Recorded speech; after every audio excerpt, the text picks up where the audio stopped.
Welcome to Big League Dreaming, the podcast, a show about fulfilling your dreams and taking it to the next level. On today's show, we talk to Scott Kornberg. He's the broadcaster and media relations manager for the Jacksonville Jumbo Shrimp, the AAA affiliate for the Miami Marlins. We talked to Scott about big dreams, big prospects, and big shrimp.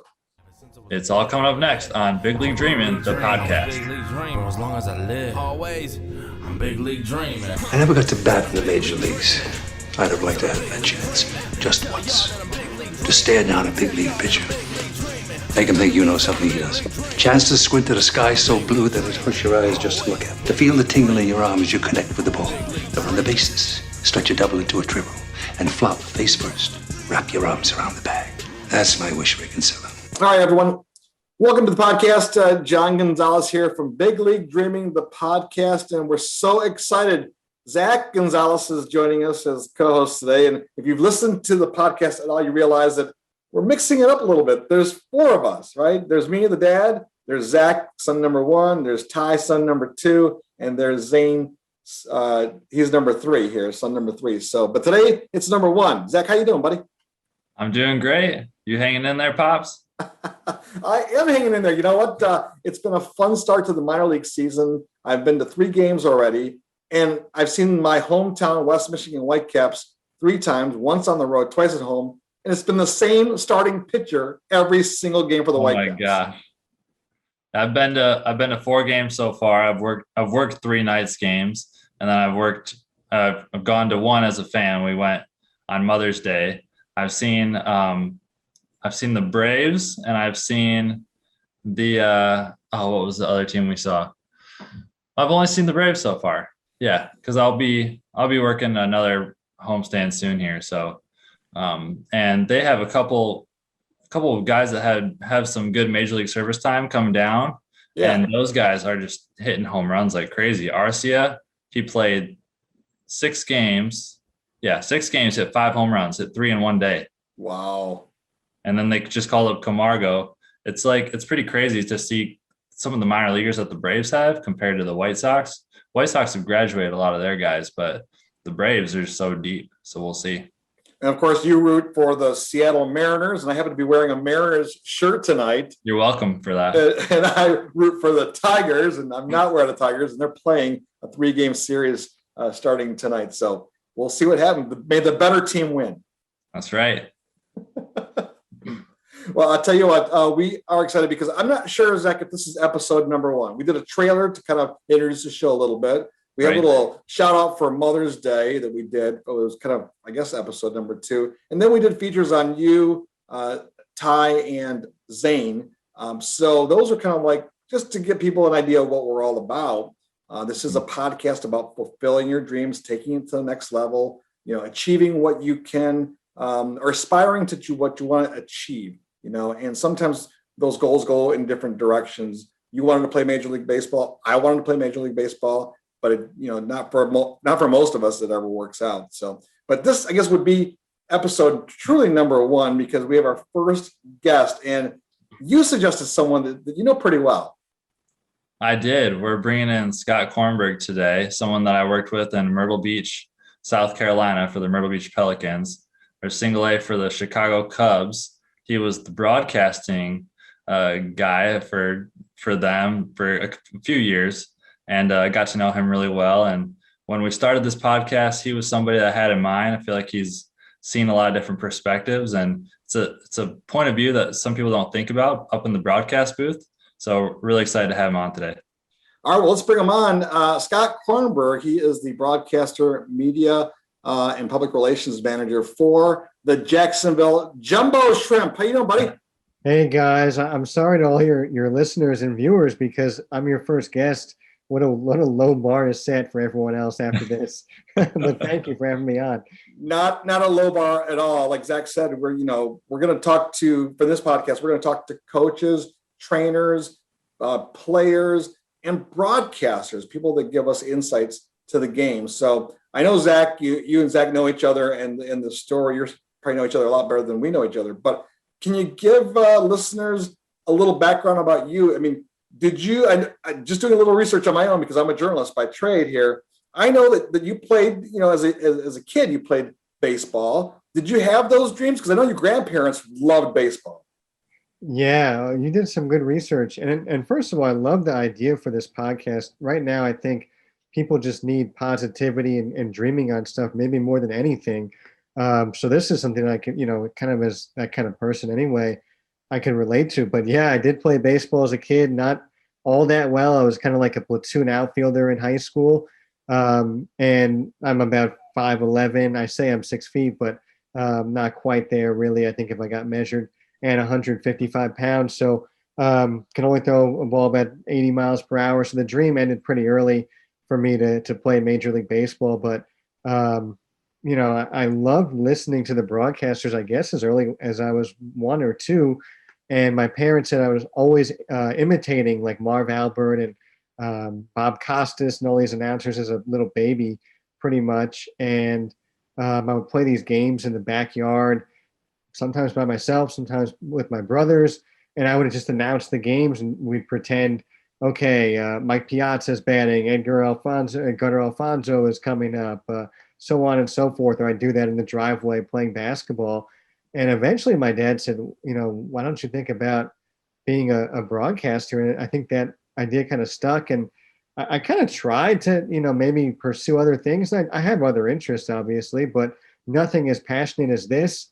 And, I've been really fortunate to work with some great people, excuse me, some great teams, have some great mentors, and they've really allowed me to flourish on this dream. So I won't ever be a Major League Baseball player, but to even get this far and be a minor league baseball broadcaster has been a dream come true, to get to know people like Zach, to get to know players, managers like Buddy Bailey, who we had in Myrtle Beach.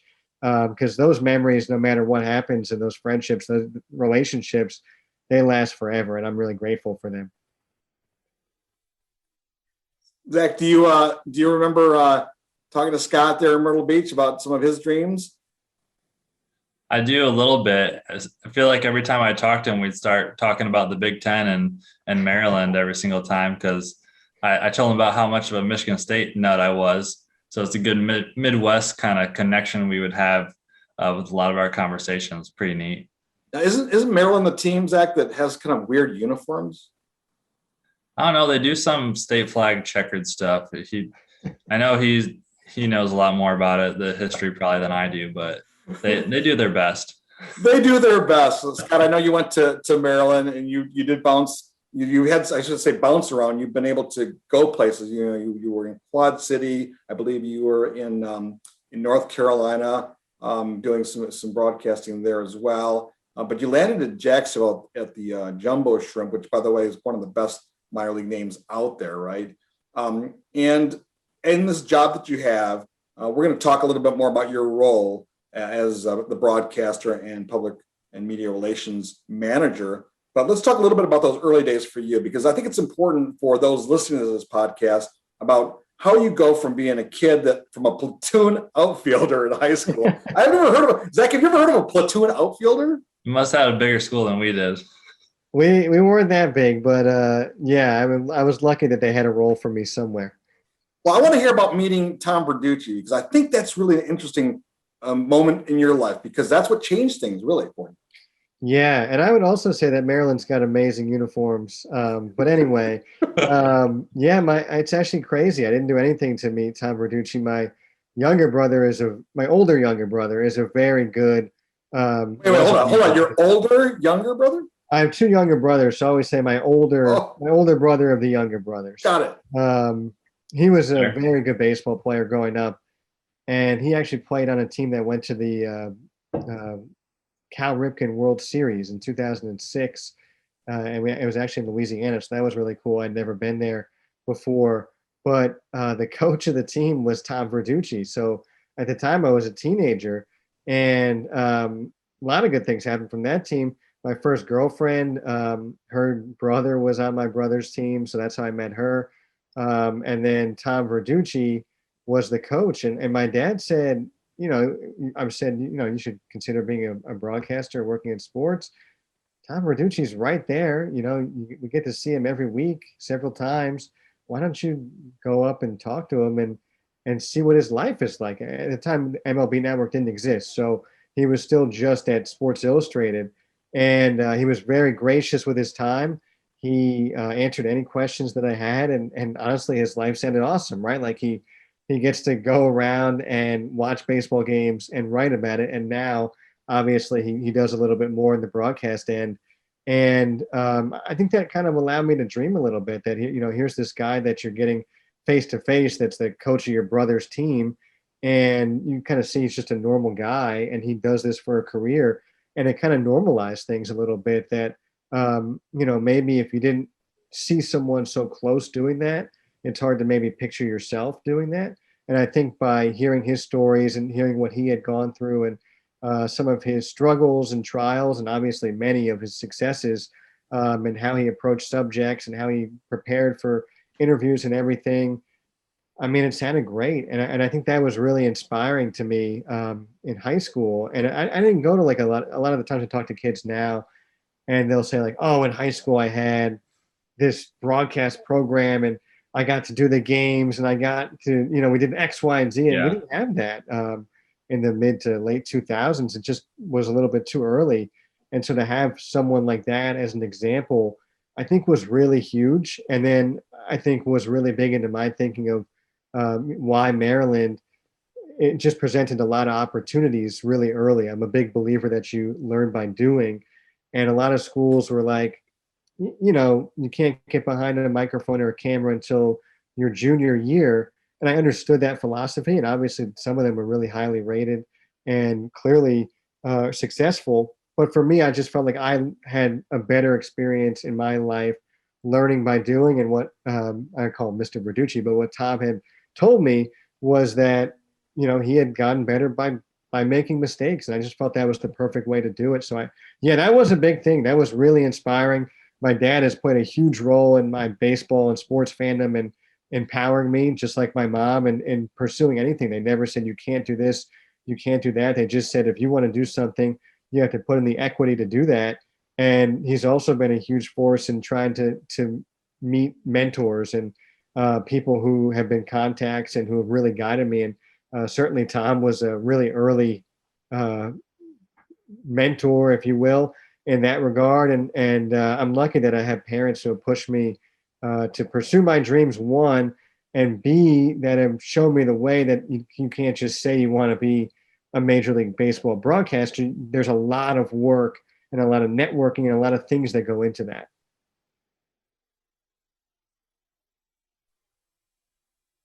Well, Zach, you probably know that, right, from your experience as a player and as a coach and as dad now yourself, of how the role of parenting plays in any young person's upbringing. I know it's really comes down to how you were raised. You realize what kinds of influences you were around as a kid and how you were brought up, things that you saw, things that you experienced, people you were connected to. Really plays a really pivotal point in everyone's lives. And it's really amazing to have, parents like I do, like Scott has, to push us and encourage us in whatever we want to do. Sets us up for success. And I really hope that, I know how lucky I am. I really hope that other kids can find that as well and have a role model so they can have a positive outlook on life and a good future. Scott, I also like your story too, because I think what happens with a lot of young people and those that are listening right now, maybe you don't get it right now, or maybe you're trying to get it, trying to figure things out, is that no one is a success without the help of others, right? And if you don't have that parent support system, you do have people that you can look to, like coaches. Coaches are a great example of someone that they're there for you, to mentor you, to give you advice and to inspire you. And if your dream is to make it to the major leagues, there's no one that should bring you down and stop you from achieving those dreams. But along the way, as you grow up, you'll figure it out that maybe there's a different route for you to go. And I think, Zach, for you, in working with Scott, you realize he works hard, right? Oh, of course. He was always at the ballpark. me being in stadium operations, I was one of the first people at the ballpark. I feel like I would be upstairs in the press box area getting whatever it is together. I'm like, man, you're already here. Like, the game's not until 7 o'clock, man. He was already getting his stuff together, trying to get everything in order to get prepped and all his colored pens and everything for the game. So I know the grind. Sometimes I forgot the game started at 7 o'clock, I guess. Well, Scott, tell us a little bit more about the players that you meet, the players and the coaches, and the mental aspect of trying to get to the next level. You talked about making mistakes as a broadcaster and what you have to learn from those mistakes. Players, I would imagine, are the same way. Oh, absolutely. And I think there is some kinship there between us and the players, in the fact that we're all trying to get up to the major leagues. There's no secrets there. Even the older broadcasters, it's the same way. And they, I think, kind of understand where we're coming from when we're, doing what we're doing, and why we're there so early, or why we're pestering them to do interviews or whatever it is. So, for the most part, nearly every single player has been just incredible to deal with. And some obviously are maybe more friendly than others. But I think one of the great challenges is, and one of the things I've really enjoyed, is there are guys who are more guarded, but I never wanted to be, and this is kind of how I approached it with anyone, but especially with those people. And I never wanted to be the guy who went up to a player, and I'm also the media relations person. So I'm also coordinating interviews, not just for myself or our broadcast, but also for local TV or newspaper reporter, or being with the Cubs. You get a lot of requests from Cubs blogs or Cubs reporters, because it's such a great fan base, and the attention is there for the minor league guys, especially when Zach and I were in Myrtle Beach. It was really the beginning of when the Cubs were first becoming good, and a lot of still really good young players were coming up that people were interested in. And so, like, I never wanted to be the guy that people looked up and like, oh no, here comes Scott, like he's just going to ask me for an interview. And so I always wanted to be really personal with them and personable with them. And so it was, hey, how's your family? Or if there's some weird connection, like, Michigan State, there's guys who have come from Michigan State that I've been able to deal with in my career, or whatever it is. There's a weird thing. I just wanted to be able to have small talk at the batting cage or in the clubhouse, to let them know that I care about them. I truly do care about them as people. I want them to be successful.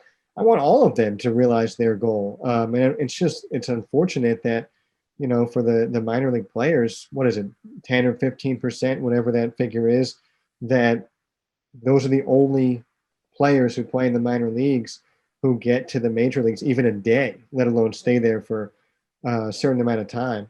And so they know the odds, and they're putting in all the work. They're the ones that are riding the buses late at night, that people don't realize what they're going through. And also, it's not right for me to sit up in the broadcast booth and not recognize that, and also not recognize that they're human beings, that they have emotions, that they're dealing with things that, off the field, that might be bothering them. Maybe a family member is sick, or maybe their girlfriend, and them are fighting. Even something silly like that. They have emotions, and so who am I if they strike out a couple times or 3 times a game? It's not my position to criticize them. I'm the broadcaster, and I couldn't do better than them. And so I wanted them to know that I had their back, that I was accountable, that I truly cared about them, about them as human beings, that I have their back. All this is still in the present in Jacksonville. And I think that mattered. And I think a lot of guys opened up to me, maybe not day one because they didn't know me, but over the long haul of the season, because I'm around every single day, and because I'm present, and because if there's ever something that, hey, what happened? My mom said you told this great story, and that was really great. And guys were starting to feed me stuff, which is, I didn't have to ask; they were just coming to me, which is easy. And so that's the goal. And so I think that's been the challenge in COVID times, has been we don't have the same kind of access, but I still approach the broadcast the same way. I'm still, respectful of those guys to the millionth degree, not just the players, the coaches as well, the umpires even, because I do believe that people respond to positivity. Like, obviously, it's my job to say what happens, but I never, ever, ever harp on something because, like I told you guys, I just don't feel like it's my place to do it. And I also don't feel like I could do as good of a job as what they're doing. And so I think that, along with just the little conversations that we would have throughout the year, in which I wouldn't ask them to do anything for me, I just wanted to get to know them. I think that mattered to those guys. And, I was lucky that quite a few of them that maybe were a little bit unsure at first. And part of that's a language barrier. Part of that's who they are, were able to open up to me. And I think that they really trusted me to tell their story. And that meant a lot, that trust. And I felt like I owed it to them to know everything I possibly could about them and to have their backs. And I think that a lot of them really reciprocated in Myrtle Beach, in Winston-Salem, in Quad Cities, in Western Illinois, where I did college football and basketball, and hopefully here in Jacksonville, they feel that way as well. The Jumbo Shrimp. It is a great name. The people who came up with that are brilliant. Is there really a George Costanza Jumbo Shrimp Night or something? What is there? Yes. So obviously, for the Seinfeld fans, there's the episode where George is eating a bunch of shrimp. So we're doing a take on that.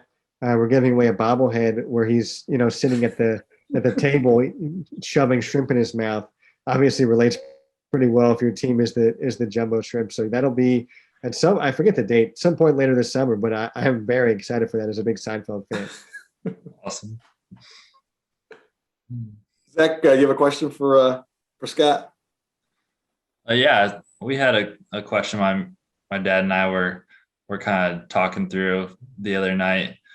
We wanted to ask you, now that you're in AAA, I guess it doesn't only go for AAA, but what have you seen as far as the players on the field, like what it takes to reach the major leagues? Is there a certain quality or trait for certain guys that seem to make it rather than others? Well, that's a good question.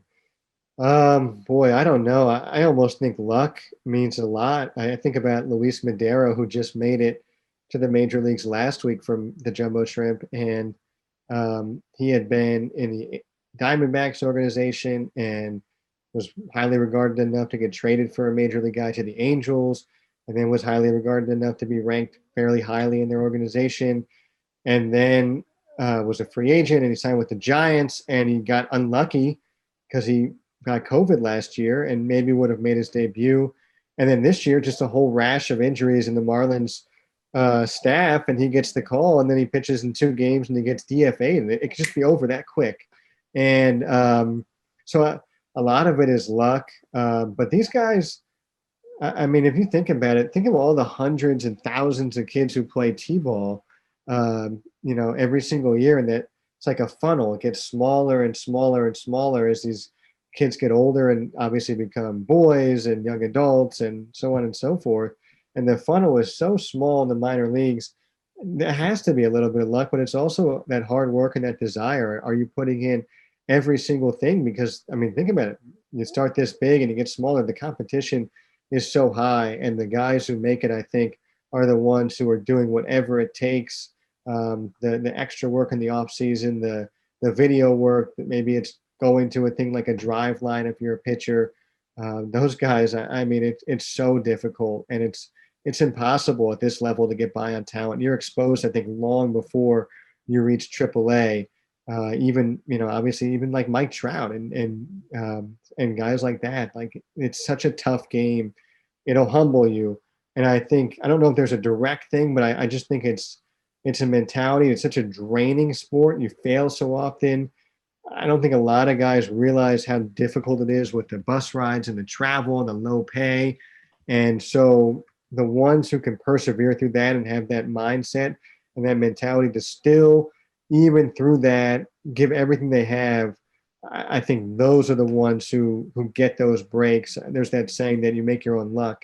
And I do think there is some merit to that those guys are doing everything they possibly can to put themselves in the best position. But hey, you never know who's watching you. It could be a coach, it could be a scout, it could be someone in the front office.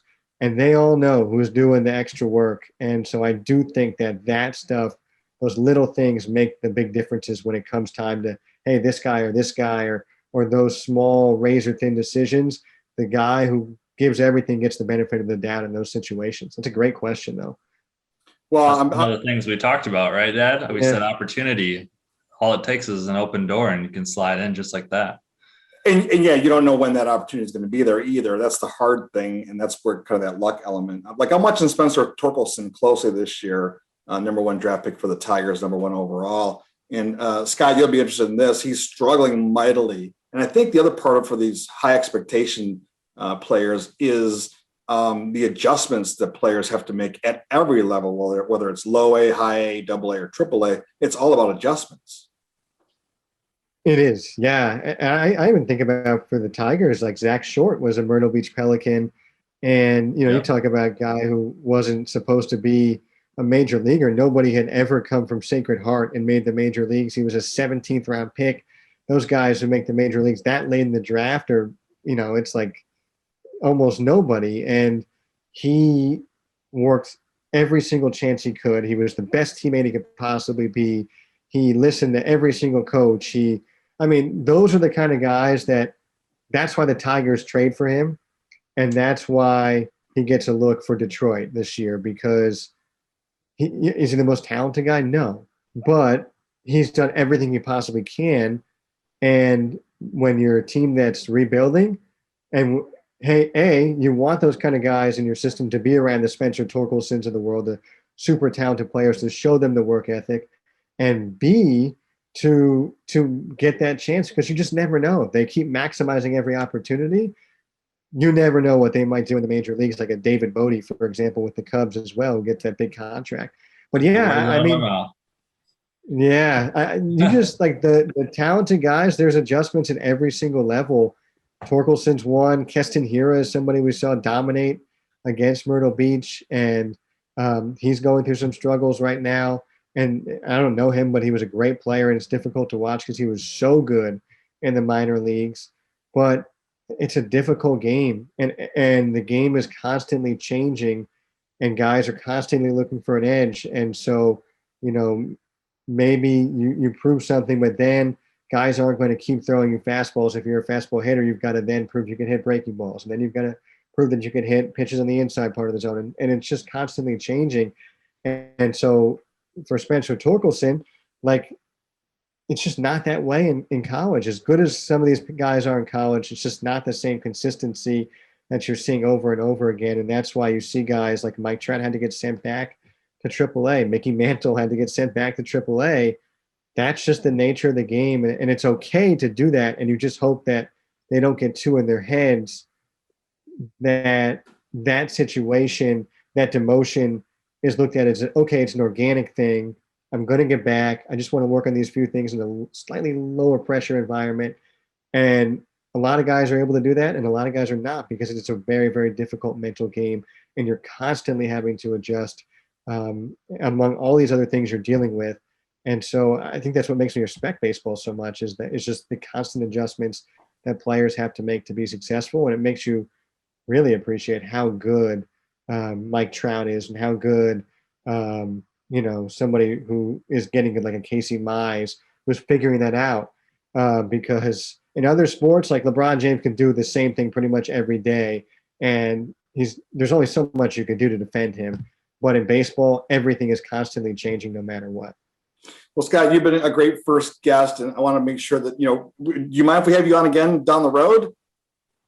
Oh, yeah, whatever you guys want, please. I'm sorry if I was long-winded today. No, you're not long-winded at all. We just want to be sure that we're respectful of your time, and you young dads, to take care of your kids. I think it's awesome. It's good to be a good, hardworking young dad who has their priorities straight, and I respect both you and Zach for that. Obviously, if you could, just in a couple seconds, tell us what your ultimate dream. Obviously, you want to make it to the major leagues as well.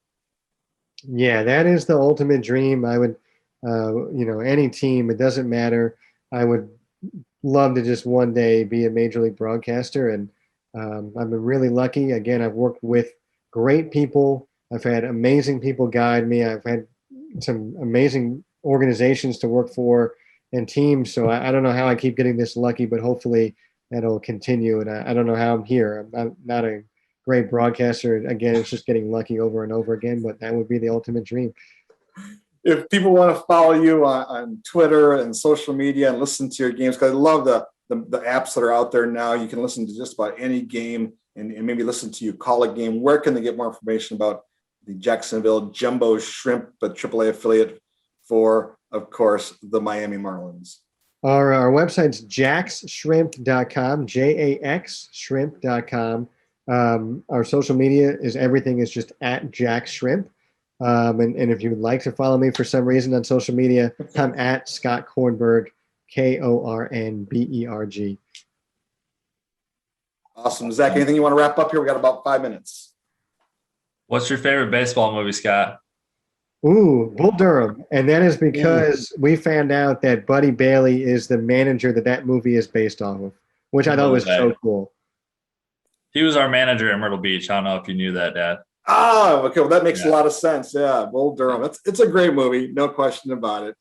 But is there any particular scene that you like the best in that movie? Boy, I don't know any particular scene. I tell you what, the other movie I like baseball wise is Sure. Moneyball. And I love when they show that scene where the A's are just reeling off wins and something about baseball and the fans just going crazy. And you know, when it gets to 15 and 16 and then 20 and people are just delirious, jumping up and down, that kind of hits me a little bit internally, emotionally, because it just, I don't know, just a love of baseball. And it's just, when I'm not broadcasting, I'm that fan. Like, I just love the game so much. And that was definitely me as a kid, certainly more than as an adult, able to show those emotions. And so I don't know if I have a favorite scene in Bull Durham that sticks out for sure, but I do love that scene in Moneyball, which is another baseball favorite movie, because it just, it shouldn't make me emotional, but to see fans go that crazy over a game, I don't know. I feel that way too, and it's just a reminder of how special baseball is. Yeah, no question about it at all. Scott, we really appreciate you being on this show, the Big League Dreaming, the podcast. We hope you have a great season there, because I can't believe do you really have a player batting 500 right now? Yeah, we do. Jesus Sanchez is hitting 500. It's incredible. And he's hitting home runs like in on his hands like this, and they're flying out of the ballpark. I mean, he's got like 20 hits in 40 at bats. How does that happen in 40 at bats? Yeah, he's hitting 500, not like 4 for 8. He's hitting 520 for 40, and he's slugging over 1,000. It's amazing. Good for him. He had a stint in the majors last year. It was tough, and then this year he's come back. Talking about adjustments, he's made several adjustments and clearly is showing. So I hope he gets that call to the major leagues again soon to show that hopefully he can stick. And Sixto is getting healthy soon, one of these days? We hope. Yeah, he got a little bit of a shoulder injury in the alternate training site and is hopefully going to be raring back in June. And he was amazing to watch. My God. And so that's what the joy of this, right? Like, you see players making those adjustments, getting better, figuring things out, and then obviously you're seeing that it's just the best of the best and just dominating people. And so we saw Sixto Sanchez before the world did, and obviously the people at the lower levels could say that before us. But anyway, even if we get him for a few rehab assignments, if we're lucky to do that, I would be thankful to see him pitch again in person. He is a special, special guy on the mound. Well, Scott, thanks for being on the show. Really appreciate that. And we appreciate you being here with us, and have a great season. Thank you, guys. Again, I'm honored to be on. Thank you for having me on, Jack. It's great to catch up with you. Great to meet your dad. This is an awesome idea for a podcast, and I would be honored to come on again if you would love for me to have on. Absolutely, if you would like for me to have on again. Hey, great to talk to you. We really appreciate it. Thank you, guys. That was a lot of fun. We hope you enjoyed the interview with Scott Kornberg. He is the broadcaster and media and public relations manager for the Jacksonville Jumbo Shrimp. Again, if you want more information about the Jumbo Shrimp, go to jaxshrimp.com. That's JAXSHRIMP.com. Find out when that George Costanza bobblehead day is. You can follow Scott on Twitter. You can find him there at Scott Kornberg. That's Scott, Kornberg. Thanks again for listening to the podcast, Big League Dreaming, the podcast. If you want to get in touch with us, you can find us on the social, BLD Pod. That's BLD POD. Ty will tell you that in a second. But you can also email us. Yeah, we'd love to hear your questions and your feedback because this podcast is building and growing every single day. Make sure to give us a subscribe and a like and a review, if you could, please, on the different platforms. Email us, Big League Dreaming. That's bigleaguedreaming@gmail.com. bigleaguedreaming@gmail.com. Email us. We'd love to hear from you. You know, any feedback is much appreciated. All right, we'll see you soon here on the show. Hey, it's Ty here from Big League Dreaming Podcast. Thank you so much for listening to this episode. Be sure to give us a follow on Twitter at BLD Pod. That is at BLD POD. We'd love to hear from you.